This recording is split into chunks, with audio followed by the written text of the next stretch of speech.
بسم اللہ الرحمن الرحیم۔ شروع اللہ کے نام سے جو بڑا مہربان نہایت رحم والا ہے۔ السلام علیکم دوستو، امید ہے کہ آپ سب خیر خیریت سے ہوں گے۔ اللہ پاک آپ سب کو آپ کے حفظ و ایمان میں رکھے، آمین۔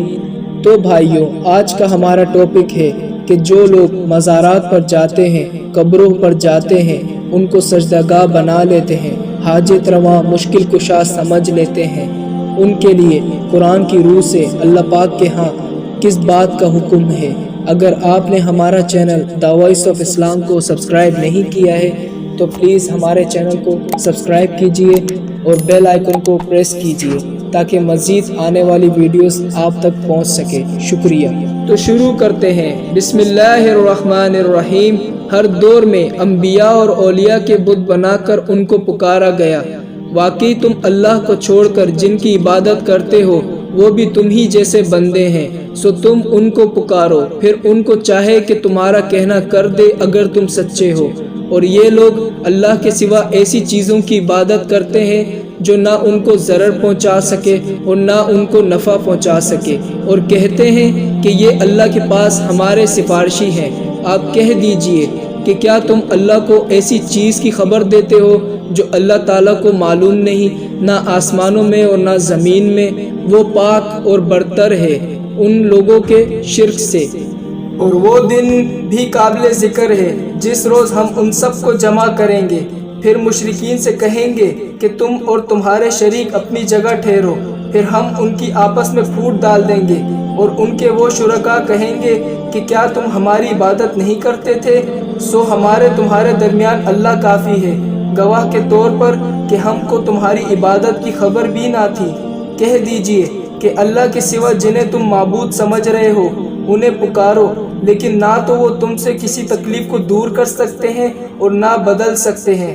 اور جس دن وہ فرمائے گا کہ تمہارے خیال میں جو میرے شریک تھے انہیں پکارو، یہ پکاریں گے لیکن ان میں سے کوئی بھی جواب نہ دے گا، ہم ان کے درمیان ہلاکت کا سامان کر دیں گے۔ ہم نے اس قرآن میں ہر طریقے سے تمام کی تمام مثالیں لوگوں کے لیے بیان کر دی ہیں، لیکن انسان سب سے زیادہ جھگڑالو ہے۔ لوگوں کے پاس ہدایت آ چکنے کے بعد انہیں ایمان لانے اور اپنے رب سے استغاثہ کرنے سے صرف اسی چیز نے روکا کہ اگلے لوگوں کا سا معاملہ انہیں بھی پیش آئے یا ان کے سامنے کھلم کھلا عذاب موجود ہو جائے۔ ان لوگوں نے اللہ کے سوا جنہیں اپنے معبود ٹھہرا رکھے ہیں وہ کسی چیز کو پیدا نہیں کر سکتے بلکہ وہ خود پیدا کیے جاتے ہیں۔ یہ تو اپنی جان کے نقصان نفع کا بھی اختیار نہیں رکھتے، اور نہ موت و حیات کے اور نہ دوبارہ جی اٹھنے کے وہ مالک ہے۔ انہوں نے اللہ کے سوا دوسرے معبود بنا رکھے ہیں کہ وہ ان کے لیے باعث عزت ہو، لیکن ایسا ہرگز نہیں۔ وہ تو ان کی پوجا سے منکر ہو جائیں گے اور الٹے ان کے دشمن بن جائیں گے۔ اور جس دن اللہ تعالیٰ انہیں اور سوائے اللہ کے جنہیں یہ پوچھتے رہے انہیں جمع کر کے پوچھے گا کہ کیا میرے ان بندوں کو تم نے گمراہ کیا یا یہ خود ہی راہ سے گم ہو گئے؟ وہ جواب دیں گے کہ تو پاک ذات ہے، خود ہمیں ہی یہ زیبا نہ تھا کہ تیرے سوا اوروں کو اپنا کارساز بناتے۔ بات یہ ہے کہ تو نے انہیں اور ان کے باپ دادوں کو آسودگیاں عطا فرمائی یہاں تک کہ وہ نصیحت بھلا بیٹھے۔ یہ لوگ تھے ہی ہلاک ہونے والے۔ اور یہ لوگ اللہ کے سوا ایسی چیزوں کی پرستش کرتے ہیں جو نہ ان کا کچھ بگاڑ ہی سکتی ہیں اور نہ کچھ بھلا ہی کر سکتی ہیں، اور کہتے ہیں کہ یہ اللہ کے پاس ہماری سفارش کرنے والے ہیں۔ کہہ دو کیا تم اللہ کو ایسی چیز بتاتے ہو جس کا وجود اسے نہ آسمانوں میں معلوم ہوتا ہے اور نہ زمین میں؟ وہ پاک ہے اور اس کی شان ان کے شرک کرنے سے بہت بلند ہے۔ اور سب لوگ پہلے ایک ہی امت یعنی ایک ہی ملت پر تھے، پھر جدا جدا ہو گئے۔ اور اگر ایک بات جو تمہارے پروردگار کی طرف سے پہلے ہی طے نہ ہو چکی ہوتی تو جن باتوں میں وہ اختلاف کرتے ہیں ان میں فیصلہ کر دیا جاتا۔ اور کہتے ہیں کہ اس پر اس کے پروردگار کی طرف سے کوئی نشانی کیوں نازل نہیں ہوئی؟ کہہ دو کہ غیب کا علم تو اللہ ہی کو ہے، سو تم انتظار کرو، میں بھی تمہارے ساتھ انتظار کروں۔ تو میرے بھائیوں، ڈاکٹر اسرار احمد رحمت اللہ علیہ، مفکر، مفسر، داعی اسلام، نہ صرف وطن عزیز بلکہ عالم اسلام کا سرمایہ تھے۔ 50 سالہ سے زائد عرصہ انہوں نے خدمت اسلام اور خدمت قرآن میں گزارا۔ ساری زندگی امت مسلمہ کو جگانے اور متحد کرنے کے لیے سرگرم عمل رہے تاکہ نشاط ثانیہ کے عمل کا آغاز ہو سکے۔ سیرت مبارکہ اور ان کے خطبات عوام و خواص میں بہت مقبول ہوئے۔ زیر نظر کتاب انہی خطاب کی تحریری شکل ہے۔